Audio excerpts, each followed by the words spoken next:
What's up, y'all? So a lot of y'all been hitting up Skylar as well, asking about this whole situation with Mexican immigration. Like, yo, what happened? Tell us the story.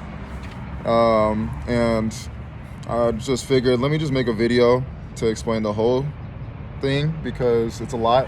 We were on the way to go see my cousin Hugo, and on the way there, we get stopped by immigration. They asked us to take out our ID, our passport. I didn't have my passport with me. I usually don't carry my passport just in case I lose it. Through my ID, they found on the system that I was past the amount of days on my visa, which was mine was 8 days. And he said, well, you've been here for way longer. We're gonna have to take you. And same thing with him. I was told, you get 180 days in Mexico as an American anyways. And, I'm thinking, all right, cool. That's 6 months. I'm not, I'm here with... We Gucci, Gucci. Yeah, they said, okay, well, you guys are going to have to come with us. I'm like, hold up. Give me a second. Let me contact my cousin. He comes in, kind of frustrated, of course. That's the dude that we were talking to. Was like, it's no worries. They're gonna only, they're only gonna be there for an hour and a half at Playa del Carmen. We're just gonna process it, and then we're gonna figure it out from there. So we get in the van, finally. It was me, it was Skylar, Colum, and Basil, who will actually tag on this as well. Go to the place in Playa del Carmen, and that's where they tell us you're actually gonna be in a holding center for at the most 3 days. Yeah. And we're like, wait, hold up. You just told us we were going to be here for an hour hour and a half at the most. Yeah. And now you're telling us we're going to be in jail or a holding center for the most 3 days. I tell my cousin, and I wasn't like super flustered about it. I had kind of heard about these kind of thing. But I was thinking, okay, look, if anything, we're gonna probably be able to pay these guys off or something like that. No, my homie Sam comes over and comes to Playa del Carmen, and he asks if he can pay a fine or whatever. No, it don't work like that. The government determines how long you're gonna stay, or they determine what you do from here. We give them all of our stuff, all of our valuables. They take our phone. We give them I give them my earrings. They lost one of my fucking earrings. Not only that, they have a sign, all this stuff that is in Spanish. Yeah. So, and then no one's there translating it. Yeah. And so I don't know what the crap I'm signing. You're just going, kind of rolling with the punches as they come. Yeah. So we go from there, we go to the holding center. Pretty much they just give us some dirty towels, a dirty ass blanket, or it was really just a thin sheet that had blood stains all up on it. It was disgusting. They take us inside the holding cells, which are like these rooms. So they're these white painted rooms, and the ceiling is gated ceiling. You get plenty of light, and you get it's outside technically, but it's all concrete. You don't see no green. There was 2 cells in the room that we were in. Yeah. Our cell was locked. We couldn't get in. And then for 4 hours. For 4 hours we were just stuck. We bang on the door. They say no. They can wait. There's some gringos. So that's where I started understanding the resentment that they had in that place, especially for Americans. The Cubans helped us out. They spoke to them. They're like, yo, they need to get inside because it's late now. And they finally let us in. Later on that night, we get all settled inside these dirty ass rooms. The mats that they give you to lay on were the yellow cushions that they were pretty much like yellow sponges that were all torn apart, had stains on them, have been used by hundreds of people. It was disgusting. Anyway, once it's nighttime, they turn on the lights. They have them on all night. So you're sleeping or trying to sleep with the lights beaming down on you, these white lights. Beaming in the cell. Yeah. They lock it, and the first night, this dude was like, look at these gringos in a room. Yeah. And then our friend was he's like, hold up, he's Mexican American. He's like, I'm Mexican American. What makes you any different than me? He's like, He's like, well, I saw your papers. It doesn't matter. You're a gringo. He's like, look, I'm human too, and so are you. So what's the difference? And kind of shut him up. After that, he stopped calling us gringos. But anyway, from there, like, okay, that was the first night. That kind of like laid the foundation of like what was going to happen, like what we were going through. And then second night, we go to another cell. We meet a bunch of other people who were like really cool, and we like listen to their experiences there. Some of these people have been there for like, some dude was there for 2 months. There's another dude who was there for 3 months. And like we were talking to everybody, they're telling us like, yeah, these people, they stay in here for like 6 months, 7 months, even longer. Like, and it's literally for the same things. And if you're Cuban, for some reason they don't like Cubans, and I think it's because of the agreement, right? The agreement with the asylum with America that they have. So it's like a feeling of jealousy, like resentment that they have. Of course, they don't like the Argentinians as well, but they like the Argentinians better than Americans. So that's why Americans, the max is 14 to 60 days, and we were lucky enough to get out within it was 8 days really. We got out on our 9th day. The whole time you don't know when you're gonna get out. They don't tell you shit. They don't tell you, the guards don't tell you when you're gonna go into the office to talk to somebody. You get to talk to a consulate about your situation. One time they say that you can talk to them whenever you want, but that's bullshit. Yeah, every time you ask them you want to talk to your consulate, they say, oh no, they have to contact you, but they never contact us back. We were told that by many people that you're able to talk to your consulate whenever you want, just let us know. But every time we ask, they just ignore us. Yeah. Especially if you don't speak Spanish, like they'll just be like, oh, okay, we'll check. Never come back. Yeah. And then when they come back to like either go grab somebody else to do whatever they need to do their papers or do whatever they need to do, they just ignore you. They act like like you're not there. And so it just kind of sucks that like we had to get that type of treatment as Americans. 3 days out of the week you get visiting days. 2 days out of the week you get 5-minute calls. So Monday, Wednesday, and Friday, you get the visiting days for like 10 to 15 minutes. If they like you, it's 15 minutes. On Tuesdays and Thursdays, you get a call for 5 minutes. There's people who are in here for months on end, and like while you're there, it's just an overwhelming essence of sadness. You have to just have the people in your cell block like be there and check up on you and be like, yo, are you okay? Which we were blessed to have. Yeah. Thank God we have people there with us that actually we actually all cared about each other and our mental. Yeah, because at the end of the day, it's like, even though it sucked, it was very necessary. I feel like it was very character building, and while we were in there, it kind of humbled us and was able to like give us a sense of like grounding, because we were kind of blessed in a sense that we're not Mexicans in America with no papers. Because here, what they would do is just put you in handcuffs, throw you in a van, and take you to some immigration center where you are separated from your family, separated from your kids, in this big ass room with like 100 people or whatever. And they treat you like crap there. You probably don't get no bedding or anything like that. And like, so of course they have resentment. Of course this is like, by the way, of course this is a new policy. That's what the consulate said. At the embassy, they said this is a new policy that Mexico is enforcing now, to take in all these Americans, take in all these tourists and throw them in jail. Not a holding center, it is jail. So all you people who are like asking me, like my visa's overextended for like 10 days. I was told that I could just go to the airport and pay a fine and it's fine. It's all good, right? I'm like, no, it is not all good. Buy the next ticket, leave, and come back. Yeah, really early in the morning or really late at night. Yeah. Catch a flight back home. And then if you want to, yes, come back and then get a new visa.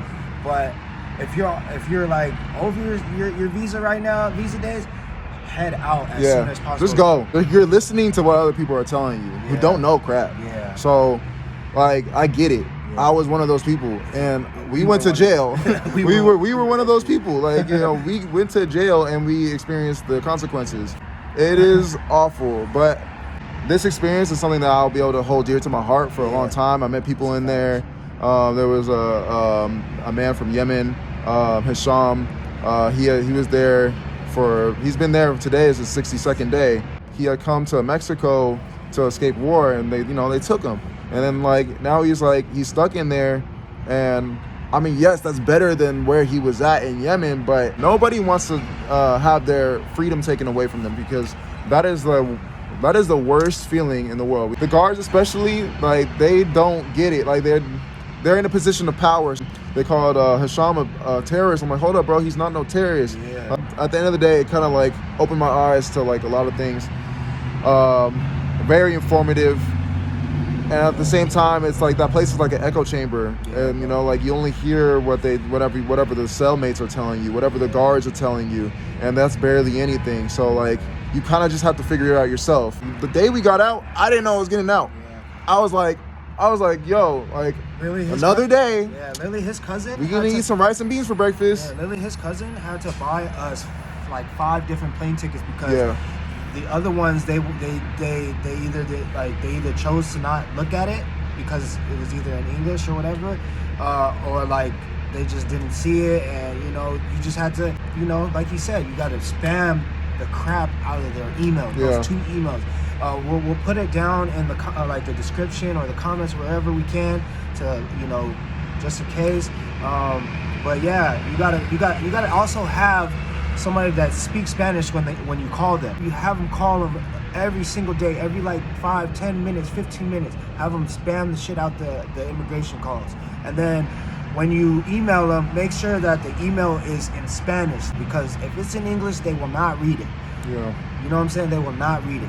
Like, make sure everything is in Spanish, spoken Spanish and written in Spanish. There's a lot of experiences in there that I really can't explain. It's kind of like something you'd have to go through yourself in a sense. But it does teach you patience. It's like it's really hard if you have any type of mental issues. Nothing against that, but if you do, like, being in a space like that is not okay. If you're in there by yourself, it's even harder as well. Like, I was just lucky enough to be with this guy. It was a bonding experience. It's an experience to teach us how to be empathetic towards others and understand people's situations, literally being in their shoes. It took away 8 days of our life for overstaying our visa. Like, we were put in jail, treated like criminals. Sometimes, like, life kind of throws us in certain situations to teach us certain lessons, and I feel like this lesson was definitely needed. The homie Hisham, he's like 40-something years old, like, great spirit, like such a blessed soul, and like, he was he only wanted to see everybody happy in there, and like even whenever everybody was sad, he'd be like, I'd be like looking off into space, and he'd be like, Israel, or he'd say nephew. He called us nephews. Nephew, why sad? Be happy. And it's crazy because like every time you did that, like, it just made you like want to just smile, because you look at him and just know like how many days he's been there, and just see how much like he's still happy. Right. You know what I'm saying? And he's still trying to shine for everybody else. Yeah. Even though he knows like he's probably gonna be there for a long time. He still has energy to like uplift other people. Right. And that just makes you want to like do the same thing. Right. We had we also have a homie in there that was in there that literally just got out like 2 days before us. Yeah. His name is Francisco, and he's an American citizen, and he's from SD, San Diego. And he was actually really down because he didn't know when he was. He was in there for 11 days. Yeah, he was in there for 11. For a minute, yo. It's so easy to fall into that mentality of being negative. It's very easy. It's very infectious there. Yeah. So like, every night, you know, we kind of like have our own fiesta, have our own party, like make music with these buckets, like these empty buckets. We pound on the cell door, make a beat, and then I would freestyle over it. You have to be positive and those kind of optimistic in those situations, and if you're not, then like it will eat away at you. It will eat you up. We learned a lot from this, guys.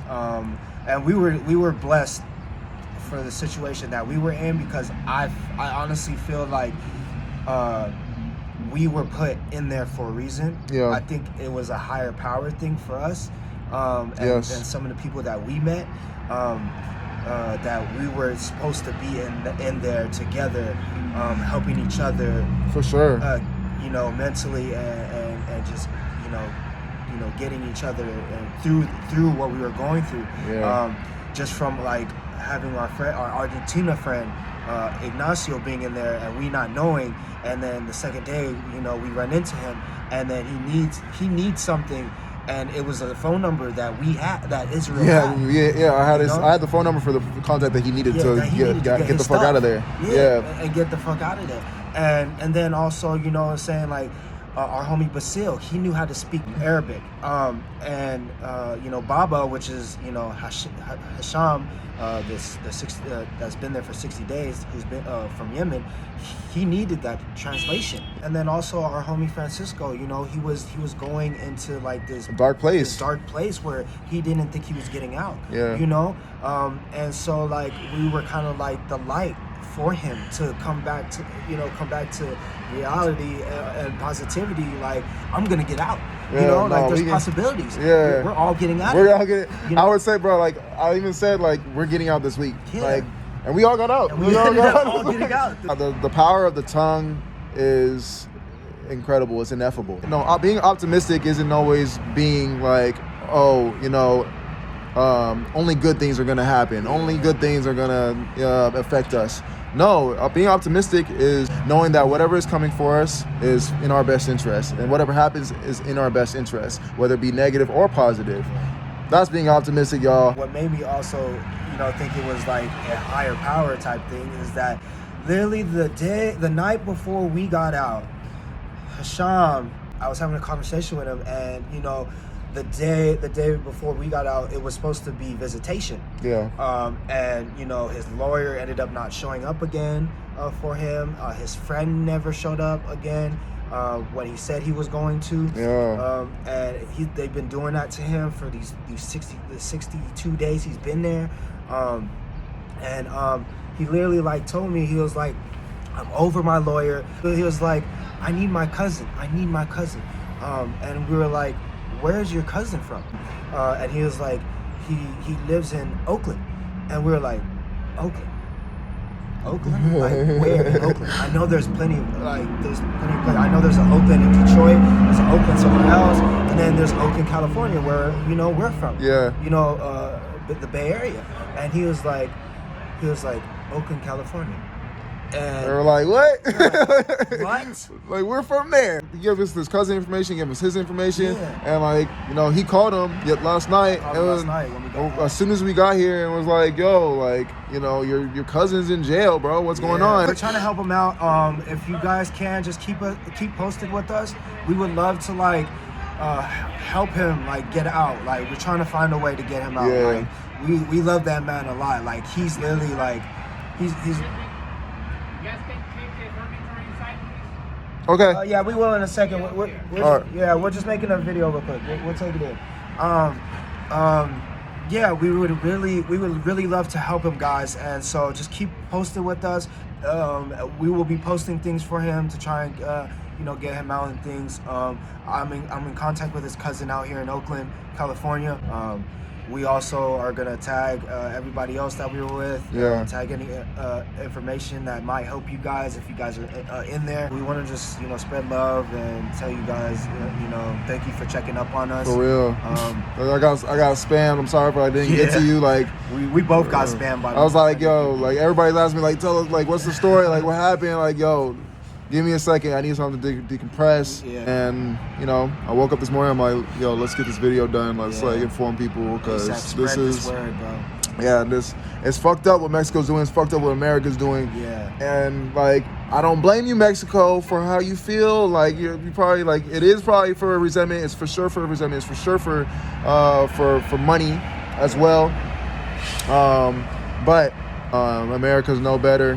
The U.S. is no better. Excuse me. Yeah, I'm glad we're out. A lot of people are still in there for months on end. Putting out this video so that the message spreads, and not to overstay your visa. Pay attention to the card. Make sure that you do not overstay. And Please. if you did overstay, grab a ticket ASAP. Get the fuck out. But anyway, like that's it. That's what happened. It sucks, but we're alive. We're happy. And much more appreciative of the life that we have, of the things that we have. We'll never take that shit for granted. Again, thank you for listening and spread that word. Yeah, please spread the word, and thank you again, guys, for checking up on us. We love you guys, and like I said, please stay tuned, because we also do want to help our Baba. We gotta get free Baba. Free Baba. Yeah. You know what I'm saying? All right. All right. Love you guys. Peace. Love and light.